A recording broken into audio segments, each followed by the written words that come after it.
चलो हम स्टार्ट कर रहे हैं बेटा आज से 12th का इलेक्ट्रोकेमिस्ट्री।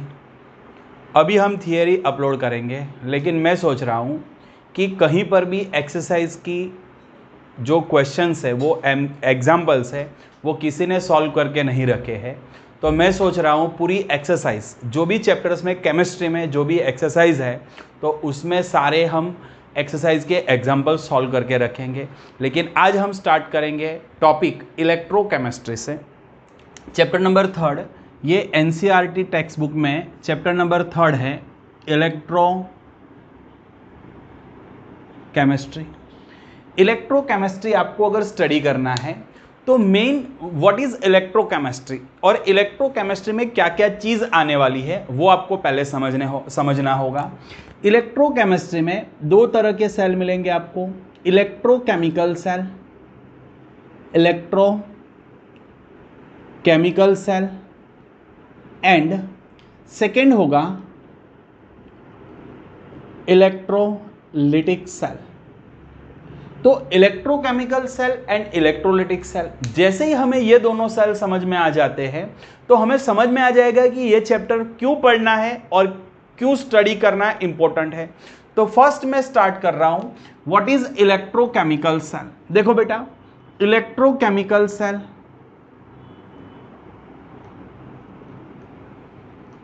इलेक्ट्रोकेमिकल सेल डेफिनेशन होगा, इलेक्ट्रोकेमिकल सेल का डेफिनेशन होगा chemical energy, chemical energy, chemical energy, chemical energy convert into electrical energy. मतलब chemical energy convert into electricity, chemical energy convert into electricity is called electrochemical cell, electrochemical cell. बोलो बेटा समझ में आ गया। तो ये हो गया इलेक्ट्रोकेमिकल सेल। मतलब आपको इसका कंसेप्ट समझना है कि इलेक्ट्रोकेमिकल सेल कहां पर यूज होती है। मैं आपको एग्जांपल बता देता हूं, मोबाइल की जो बैटरी आती है वो भी इलेक्ट्रोकेमिकल सेल है। मैं और एक एग्जांपल बताता हूं आपको, जो हमारे पेंसिल सेल आते हैं जो यूज होता है टॉर्च में वो भी इलेक्ट्रोकेमिकल सेल है। वॉच में जो सेल आता है, कैलकुलेटर में जो सेल आता है वो सारे इलेक्ट्रोकेमिकल सेल है। That means chemical energy convert into electricity, chemical energy convert into electricity is called electrochemical cell, is called electrochemical cell. तो सेम देखो इलेक्ट्रोलिटिक सेल किसे बोलेंगे हम, इलेक्ट्रोलिटिक सेल। ये क्या है ये समझ लो, ये इससे उल्टा प्रोसेस है, ये इससे उल्टा प्रोसेस है। मतलब electrical energy, electrical energy convert into chemical reaction या केमिकल एनर्जी। तो ये हो गया इलेक्ट्रोलिटिक सेल, राइट। यहां पर दोनों में डिफरेंस समझ लो। Electrochemical cell that means chemical energy convert into electrical energy and electrolytic cell that means electrical energy convert into chemical energy. दोनों का कंसेप्ट अलग अलग है, दोनों ऑपोजिट डायरेक्शन में वर्क करता है। इसके एग्जांपल्स मैंने बता दिए, कार की बैटरी, बाइक की बैटरी, ये सारे इलेक्ट्रोकेमिकल सेल हैं। इसके बाद इलेक्ट्रोलिटिक सेल, ये कहां पर यूज होता है, ये यूज होता है एक्सट्रैक्शन ऑफ मेटल। आपने 10th स्टैंडर्ड में कॉपर का एक्सट्रैक्शन स्टडी कर लिया है, तो extraction of metal, purification of metal, copper, zinc, ये सब मेटल में ये प्रोसेस यूज होता है। और इलेक्ट्रोप्लेटिंग, इलेक्ट्रोप्लेटिंग आपने सुना होगा कि कोई भी मेटल का प्लेटिंग करवाना है तो इसमें भी हम ये प्रोसेस यूज करते हैं। ओके, तो ये दोनों कहां पर यूज होंगे वो मैंने आपको समझा दिया है। बोलो समझ में आ गया। अगर नहीं समझ में आ रहा है तो आपको कमेंट सेक्शन में ये बना टाइप कर देना है, तो मैं उसके ऊपर भी वीडियो बना दूं। पर हम स्टार्ट कर रहे हैं ये चैप्टर के टॉपिक से इलेक्ट्रोकेमिकल सेल। ये इलेक्ट्रोकेमिकल सेल, इलेक्ट्रोकेमिकल सेल उसको ही गैल्वेनिक सेल और वोल्टेइक सेल बोलते हैं। दोनों में से, तीनों में से कोई भी एक नाम बोल सकते हो आप लोग। तो इलेक्ट्रोकेमिकल सेल का कंस्ट्रक्शन मैं आपको समझा रहा हूं। First we take one beaker, beaker के अंदर सॉल्यूशन लिया मैंने ZnSO4, solution of ZnSO4, solution of ZnSO4। इसमें प्लेट लिया है Zn प्लेट, Zn प्लेट लिया है, मतलब जिसका जो मेटल का प्लेट लिया उसका ही सॉल्ट का सॉल्यूशन भरा है मैंने, ZnSO4 सॉल्यूशन Zn प्लेट। और एक बीकर लिया है, सेम बीकर, लेकिन इसके अंदर हम सॉल्यूशन रखने वाले हैं CuSO4, सॉल्यूशन रखने वाले हैं CuSO4, सॉल्यूशन रखने वाले हैं CuSO4, और प्लेट लेने वाले हैं कॉपर प्लेट, और सॉल्यूशन है CuSO4, राइट। आउटर सर्किट में मैं एक वायर से ज्वाइन कर रहा हूं, और गैल्वेनोमीटर का वर्क समझ लो बेटा। गैल्वेनोमीटर का वर्क है, अगर इलेक्ट्रॉन पास होता है तो वो सिर्फ इलेक्ट्रॉन की डायरेक्शन बताएगा। गैल्वेनोमीटर क्या करेगा, इलेक्ट्रॉन कौन सी डायरेक्शन में जा रहा है तो वो बताएगा गैल्वेनोमीटर। तो उसकी इलेक्ट्रॉन की डायरेक्शन बताने के लिए मैंने गैल्वेनोमीटर रखा है। जैसे ही मैंने आउटर सर्किट में ज्वाइन किया तो गैल्वेनोमीटर ने मुझे कुछ ना कुछ रीडिंग बताया। गैल्वेनोमीटर कुछ ना कुछ मूव कर रहा है, क्यों मूव कर रहा है वो समझा रहा हूं, क्योंकि यहां पर Zn solid convert into Zn+2, Zn convert into Zn+2 +2 electron. देखो 2 इलेक्ट्रॉन रिलीज किए तो इसको बोलते हैं हम ऑक्सीडेशन रिएक्शन। कौन सी रिएक्शन, ऑक्सीडेशन रिएक्शन। देखो बेटा ऑक्सीडेशन रिएक्शन हो रहा है तो यहां से इलेक्ट्रॉन मूव करके, यहां से इलेक्ट्रॉन मूव करके यहां पर जाएंगे, तो यहां पर कॉपर के ऊपर जैसे ही इलेक्ट्रॉन पहुंचते हैं तो सॉल्यूशन में क्या प्रेजेंट है, Cu+2। तो ये Cu+2 जो सॉल्यूशन में है Cu+2, ये 2 इलेक्ट्रॉन गेन करेगा और कॉपर सॉलिड फॉर्म में कन्वर्ट करेगा। क्या करेगा, कॉपर सॉलिड फॉर्म में। तो ये रिएक्शन हो गया रिडक्शन रिएक्शन। ये कौन सा रिएक्शन हो गया, रिडक्शन रिएक्शन। मतलब नाउ हियर Zn प्लेट का ऑक्सीडेशन हो रहा है और Cu+2 का रिडक्शन हो रहा है। Zn का क्या हो रहा है, ऑक्सीडेशन हो रहा है, और Cu+2 का क्या हो रहा है, रिडक्शन हो रहा है। तो हमें इलेक्ट्रॉन फ्लो दिखाई दे रहा है। यहां पर देखो कि Zn का ऑक्सीडेशन मतलब उसका जो प्लेट है वो कोरोड होना स्टार्ट हो जाएगा, उसका वेट कम हो जाएगा। Zn प्लेट का वेट क्या हो जाएगा, कम हो जाएगा, और कॉपर जो सॉल्यूशन में Cu+2 का था वो Cu बनकर उसके ऊपर डिपॉजिट हो रहा है। बट ये रिएक्शन आफ्टर फ्यू आवर्स ये रिएक्शन स्टॉप हो जाएगी।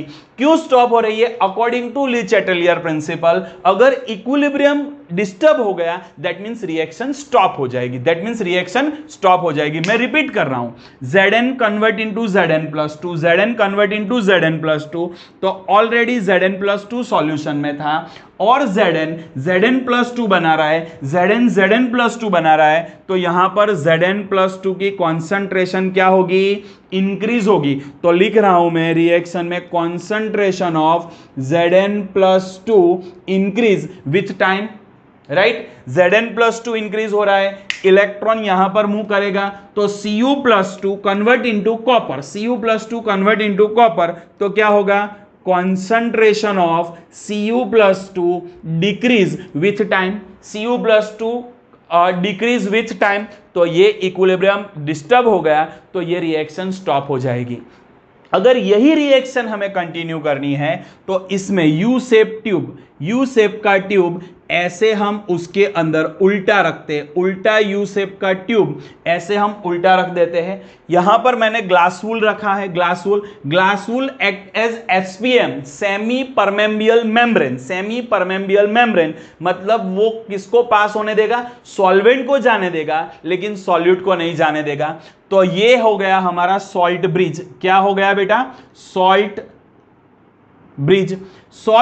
वर्ड्स बोल रहे हैं हम सॉल्ट ब्रिज, तो सिर्फ इसमें हम सॉल्ट ही ऐड कर सकते हैं, सॉल्ट ही भर सकते हैं। तो सॉल्ट ब्रिज में हम सॉल्ट सॉल्यूशन लाइक NH4NO3 ले सकते हैं, हम KNO3 ले सकते हैं, हम क्या ले सकते हैं, KNO3 ले सकते हैं हम, और हम यहां पर NaNO3 भी यूज कर सकते हैं। ये सॉल्ट सॉल्यूशन हो गया। राइट। ये सॉल्ट क्या करता है, ये आयन को बैलेंस करने का वर्क यहां पर सॉल्ट करेगा। ये सॉल्ट ब्रिज क्या करता है, आयन को बैलेंस करता है। जैसे ही आयन में इक्विलिब्रियम स्टेबल हो जाएगा तो अगेन ये रिएक्शन स्टार्ट होगी, मतलब oxidation reaction Zn convert into Zn+2 and Cu+2 convert into copper. ये रिएक्शन स्टार्ट हो जाएगी, ये रिएक्शन स्टार्ट हो जाएगी। ये कौन करवाता है, कंटिन्यू प्रोसेस कौन करवाता है, ये सॉल्ट ब्रिज जैसे ही हमने भरा है रखा है तो ये रिएक्शन स्टार्ट हो गई। देखो अभी इलेक्ट्रॉन इलेक्ट्रॉन इलेक्ट्रॉन इलेक्ट्रॉन मतलब negative ion, anion anion, electron मतलब नेगेटिव आयन, नेगेटिव आयन मतलब एनायन एनायन। कहां पर प्रोड्यूस हो रहे, Zn प्लेट के ऊपर प्रोड्यूस हो रहे, अपने आप प्रोड्यूस हो रहे। एनायन जहां पर प्रोड्यूस हुआ तो उसे बोलते हम एनोड। क्या बोलते हैं बेटा, एनायन प्रोड्यूस हुआ, एनायन प्रोड्यूस हुआ तो उसे बोलते हम एनोड। एंड ये इलेक्ट्रॉन अपने आप विदाउट एनी आउटर वर्क अपने आप ये यहां पर कॉपर के ऊपर डिपॉजिट जा रहा है, इलेक्ट्रॉन कॉपर पर जा रहा है तो नेगेटिव चार्ज जहां पर अट्रैक्ट होता है तो इसे बोलते हैं हम कैटायन। पॉजिटिव की तरह अट्रैक्ट करता है, पॉजिटिव की तरह अट्रैक्ट करता है तो इसे हम क्या बोलते हैं, कैटायन। तो ये हो गया कैटायन, जहां पर जाता है तो उसे बोलते हैं हम कैथोड। क्या बोलते हैं, कैथोड। ऐसे ही अगर ऑक्सीडेशन रिएक्शन हुआ तो ये क्या होगा बेटा, एनोड, और रिडक्शन रिएक्शन हुआ तो ये हुआ कैथोड। मतलब ये हुआ oxidation reaction occurs on anode and reduction reaction occurs on cathode। मैंने एनोड क्यों बोला और कैथोड क्यों बोला वो भी मैंने एक्सप्लेन कर दिया, क्योंकि नेगेटिव चार्ज जहां पर अपने आप प्रोड्यूस हो रहा है तो ये एनायन हुआ तो ये हो गया एनोड, और अपने आप इलेक्ट्रॉन जहां पर अट्रैक्ट होते हैं वो पॉजिटिव चार्ज हो गया तो मतलब कैटायन हुआ तो उसे बोलते हैं हम कैथोड। तो ये हो गया हमारा इलेक्ट्रोकेमिकल सेल, मतलब केमिकल रिएक्शन होगी, केमिकल रिएक्शन होगी और इलेक्ट्रॉन फ्लो करेगा तो यहां पर हमें इलेक्ट्रिसिटी मिलेगी। बताओ होल रिएक्शन क्या होगा बेटा, होल रिएक्शन क्या होगा, 2 इलेक्ट्रॉन कैंसल तो Zn solid plus Cu+2 aqueous will gives Zn+2 aqueous plus CO solid. तो ये होल रिएक्शन हो गया, Zn convert into Zn+2 and Cu+2 convert into copper. तो ये हो गया हमारा इलेक्ट्रोकेमिकल सेल, मतलब chemical energy convert into electricity is called electrochemical cell, is called electrochemical cell. लग रहा है मुझे समझ में आ गया होगा आपको, राइट। तो ये हो गया इलेक्ट्रोकेमिकल सेल। अभी स्टैंडर्ड इलेक्ट्रोकेमिकल सेल हम किसे बोलेंगे, standard electrochemical cell, standard electrochemical cell जब टेम्परेचर हम 298 केल्विन रखते हैं। टेम्परेचर कितना रखते हैं, 298 केल्विन टेम्परेचर। अगर सॉल्यूशन, तो यहां पर देखो ZnSO4 का सॉल्यूशन, CuSO4 का सॉल्यूशन है तो इसका कॉन्सेंट्रेशन 1 मोलर होना चाहिए। अगर सॉल्यूशन है तो कॉन्सेंट्रेशन 1 मोलर होना चाहिए, और अगर कोई गैस यूज करते हैं तो उसका प्रेशर 1 बार होना चाहिए। तो ये कंडीशन जो फॉलो करता है उसे बोलते हैं हम स्टैंडर्ड सेल। क्या बोलते हैं, स्टैंडर्ड सेल। तो डेफिनेशन क्या हो जाएगी स्टैंडर्ड सेल की बेटा, standard cell temperature 298, concentration 1 molar and pressure 1 bar, तो इसे बोलते हैं हम स्टैंडर्ड सेल। तो स्टैंडर्ड सेल हो जाएगा तो इसका जो पोटेंशियल मिलेगा उसे हम स्टैंडर्ड पोटेंशियल, वो हम नेक्स्ट टॉपिक में स्टडी करेंगे। लगता है मुझे कि ये पूरा आपको समझ में आ गया होगा इलेक्ट्रोकेमिकल सेल।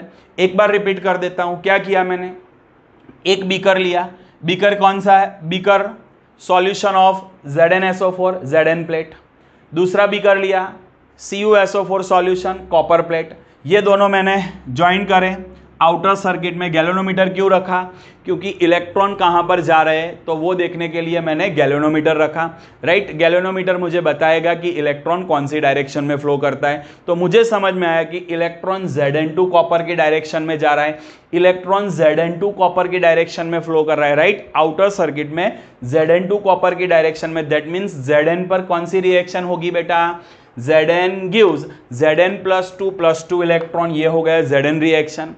यहां पर देखो कि कॉपर के ऊपर कौन सा रिएक्शन होगा, जैसे ही इलेक्ट्रॉन कॉपर को मिलेगा तो ये Cu+2 कन्वर्ट इनटू कॉपर, तो oxidation reaction occurs on Zn, reduction reaction occurs on copper. तो थोड़े टाइम के बाद ये रिएक्शन बंद हो जाएगी, इलेक्ट्रॉन फ्लो बंद हो जाएगा। क्यों इलेक्ट्रॉन फ्लो बंद हो रहा है, उसका रीजन दिया है कि कॉन्सेंट्रेशन ऑफ Zn+2 इंक्रीज।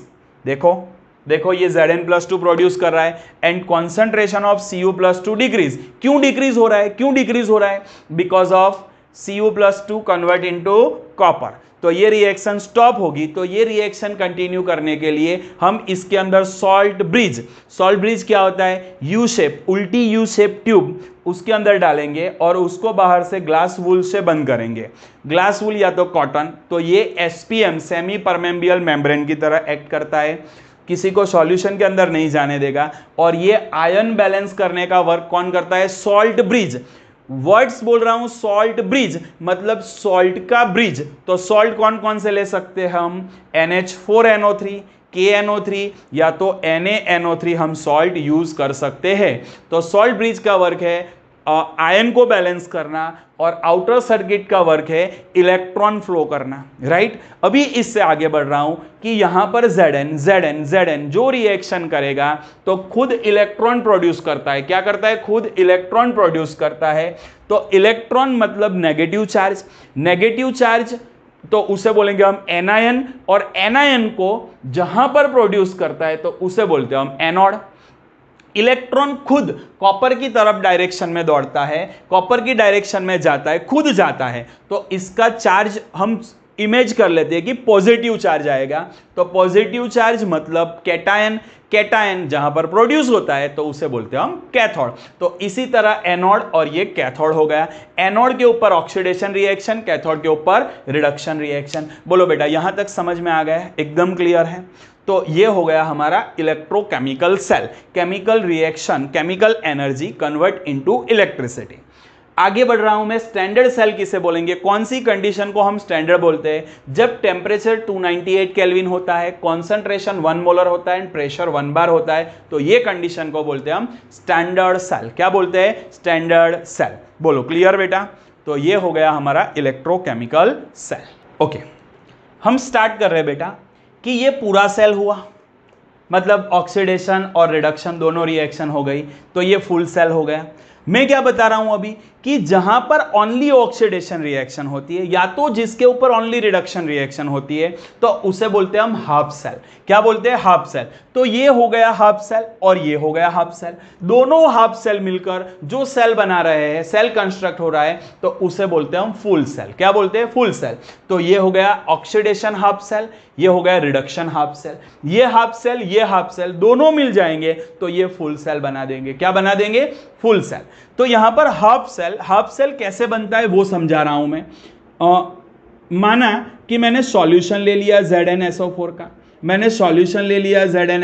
का, और उसके अंदर Zn का ही मैंने प्लेट ले लिया, तो Zn प्लेट और उसके सॉल्ट का सॉल्यूशन, तो ये हो गया हाफ सेल। ऐसे ही मानो मैंने Ag का सॉल्यूशन लिया है, AgNO3 का सॉल्यूशन लिया है, किसका सॉल्यूशन लिया है, AgNO3 का सॉल्यूशन लिया है, और उसके अंदर मैं प्लेट ले रहा हूं, Ag का प्लेट ले रहा हूं, राइट। तो ये हो गया हाफ सेल। तो ऐसे हाफ सेल, दो हाफ सेल को हम ज्वाइन कर देते हैं तो एक एनोड की तरह एक्ट करता है और दूसरा कैथोड की तरह एक्ट करता है, तो ऐसे फुल सेल कंस्ट्रक्ट होता है। क्या होता है, फुल सेल। और कौन एनोड बनता है, कौन कैथोड बनता है, वो अभी मैं आपको समझा देता हूं। Half cell and full cell, जहां पर हम डिस्कशन कर रहे थे कि प्लेट लिया और उसके सॉल्ट का सॉल्यूशन ले लिया तो वो हाफ सेल बन गया। लेकिन कौन एनोड बनेगा, कौन कैथोड बनेगा, वो मोस्ट इंपॉर्टेंट पॉइंट है। देखो, जिसकी जो कैपेसिटी ज्यादा होगी वो बनेगा। मतलब मैं बोल रहा हूं कि अगर मेरी कैपेसिटी केमिस्ट्री पढ़ाने की है तो सिर्फ मैं केमिस्ट्री पढ़ाऊंगा, अगर मेरी कैपेसिटी फिजिक्स पढ़ाने की नहीं है और मैं फिजिक्स पढ़ाने जाऊंगा तो मैं कुछ गलती कर दूंगा। क्लियर, समझ में आ रहा है। तो जिसकी जो कैपेसिटी ज्यादा है वही वो काम कर पाएगा। तो यहां पर देखो बेटा, ऑक्सीडेशन पोटेंशियल मोर, तो उसका होगा ऑक्सीडेशन। क्या होगा, ऑक्सीडेशन होगा। जिसका ऑक्सीडेशन पोटेंशियल मोर है तो वो क्या करेगा, ऑक्सीडेशन करेगा। ऑक्सीडेशन करेगा, ऑक्सीडेशन करेगा तो वो क्या बनेगा, एनोड बनेगा। वो क्या बनेगा, एनोड बनेगा। उसके बाद अगर मैं बता रहा हूं कि oxidation potential less, oxidation potential less, तो वो क्या करेगा, तो उसका होगा रिडक्शन, और रिडक्शन होगा तो वो क्या बनेगा, कैथोड बनेगा। ये हम ईएमएफ सीरीज में ज्यादा डिटेल में स्टडी करेंगे, लेकिन मैं आपको साथ में समझा देता हूं। ऑक्सीडेशन पोटेंशियल मोर तो ऑक्सीडेशन होगा और वो बनेगा एनोड। ऑक्सीडेशन पोटेंशियल लेस तो रिडक्शन होगा और वो बनेगा कैथोड। तो सेम हम उल्टा अप्लाई कर सकते हैं। क्या उल्टा अप्लाई करना है, रिडक्शन पोटेंशियल मोर, रिडक्शन पोटेंशियल मोर, रिडक्शन पोटेंशियल मोर तो उसका रिडक्शन होगा, रिडक्शन होगा तो वो क्या बनेगा, cathode, act as cathode. Same कि अगर रिडक्शन पोटेंशियल लेस है तो उसका क्या होगा बेटा, ऑक्सीडेशन होगा, और ऑक्सीडेशन होगा तो वो एनोड की तरह एक्ट करेगा। किसकी तरह एक्ट करेगा, एनोड की तरह एक्ट करेगा। बोलो यहां तक समझ में आ गया। इसके बाद नेक्स्ट टॉपिक हम कंटिन्यू करते हैं जिसमें टाइप्स ऑफ इलेक्ट्रोड होगा। क्या होगा,